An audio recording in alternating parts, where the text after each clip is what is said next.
ওকে এইভাবে পুজো করতে দেখে আমি সত্যি খুবই অবাক হয়ে গেছি, কারণ আমি কোনোদিন বিয়ের পরে শিব পুজো করিনি, আর ও কিন্তু কাউকে শিব পুজো করতে দেখেও নি। যতটুকুনি করেছে ও একদম নিজের মন থেকেই করেছে, হয়তো বা ফোন থেকে হয়তো করেছে, বাট কেউ ওকে কিচ্ছু বলে দেয়নি, সম্পূর্ণটাও নিজেই সাজিয়েছে।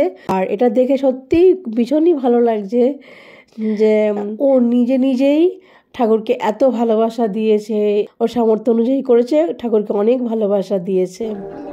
দেখি একটু দেখি, এই অকাজ করেছো, এই কতটা দুধ ফেলেছো, এরকম অকাজ করেছো, হ্যাঁ কতটা দুধ নষ্ট হয়েছে, পড়ে গেছে।